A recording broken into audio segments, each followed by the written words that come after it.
أنا بشوف أنه الحراك النسوي والنسائي خلال 10 سنين الماضيات بيتميز بميزتين أساسيتين.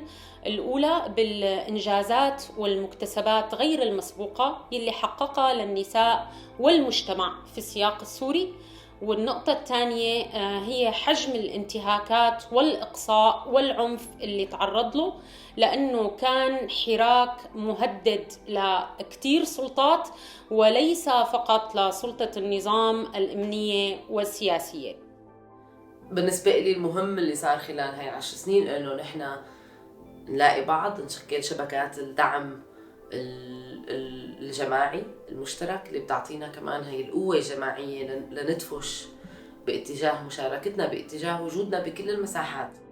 برأيي اللي تغير إنه صار في مساحات بديلة للتمكين، وصار في توعية عن حقوق المرأة والمساواة الجندرية بكل المجالات. كانت الصورة النمطية للنساء إنه الأنثى في حال ما قدرت تكمل تعليمها ما كان قدامها غير إنها تكون ربة منزل، بينما هلأ صاروا النساء عارفين أكثر عن دورهم بالمجتمع وكيف فيهم يغيروا وشو يعني تغيير وتنظيم المجتمع. بسميها مرحلة الغليان، اللي هي صار فيها صراعات مختلفة، تنازعات، بس بنفس الوقت صار في إدراك وفهم إنه في شيء نحن لازم نوصله له علاقة بإنه كيف نقرأ أو نؤرشف أو نوثق الشيء اللي صار معنا من وجهة نظر مجموعات هي بتكون يعني أساسية بالأحداث اللي صارت، لكن لا يتم لا أخذ وجهة نظرها ولا آراءها وما إلها مساحات لأن حتى هي تحكي وتبين شو صار أو كيف أو شو تحليلها لهذا الشيء. بالعشر سنين الماضية نحن واجهنا كتير أنواع من العنف، منا عنف العسكرة اللي كان أول مرة نحن عم نتعرض له، واجهناه من دون ما نسمي هذا الحراك اللي عملناه، بس أكيد هلأ صار فينا نقول من وجهة نظري إنه هذا كان حراك نسوي سوري ممنهج. بعد 10 سنين الحراك النسوي بشوف أعاد تموضع المرأة بالمجتمع وتحول من تهميش وإقصاء وتغييب لثقافة وسلوك ممارسة.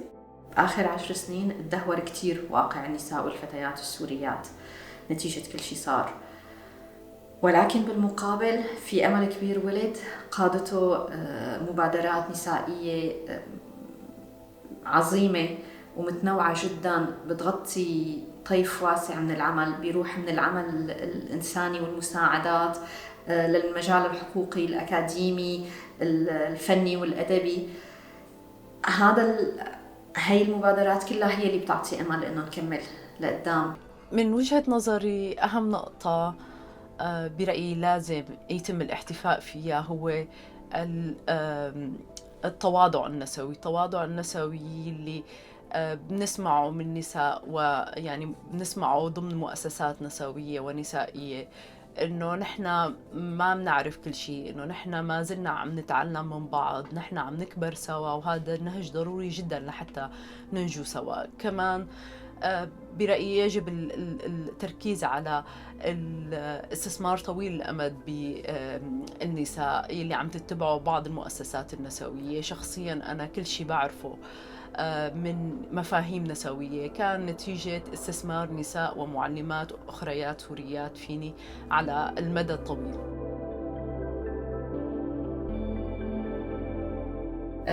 تخيل التحدي الأكبر بالنسبة لإلنا لإلي على المستوى الشخصي ولا الحراك النسوي ولا للعمل النسوي أو إن كان المجتمع المدني بشكل أوسع، إنه هل نحن قادرين وقادرات بمرحلة قريبة نتحول من أفراد أو منظمات عم تشتغل على ردة فعل لنكون نحن الفاعل لنقدر نعمل التغيير اللي نحن نطمح له بالنهاية.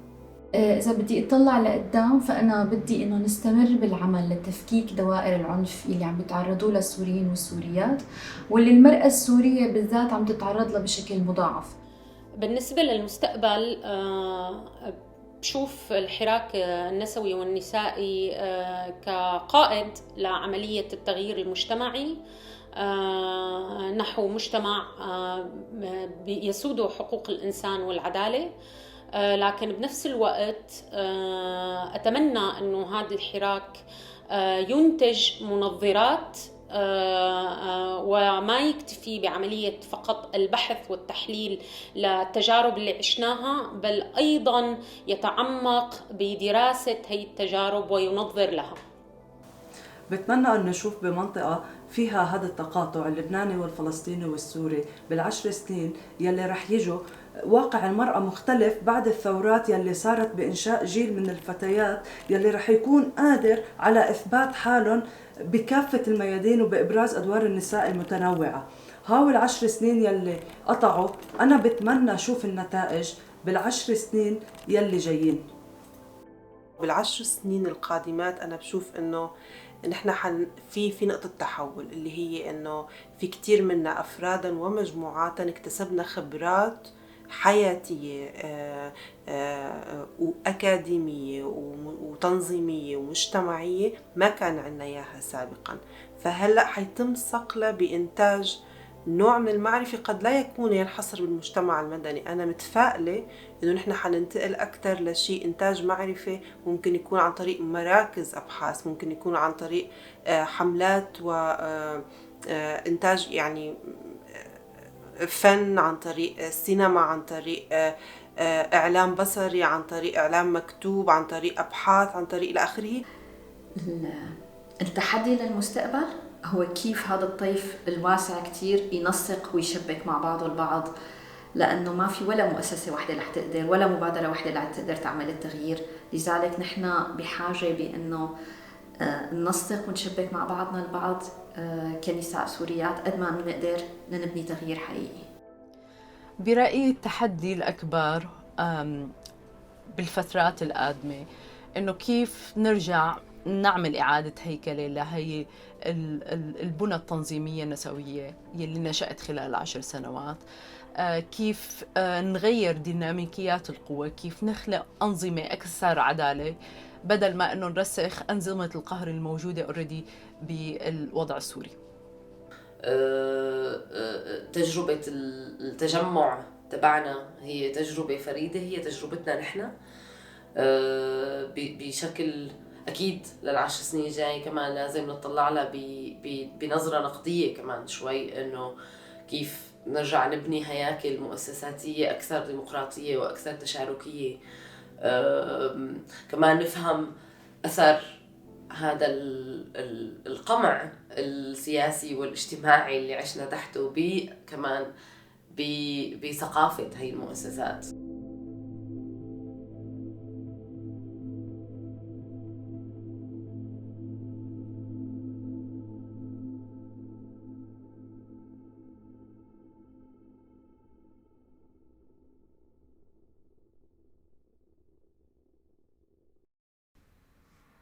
اوكي خلص خلص اوكي.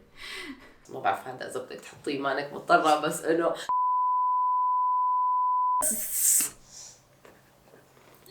او تسجله كمان. يلا ستوب ريكوردينج.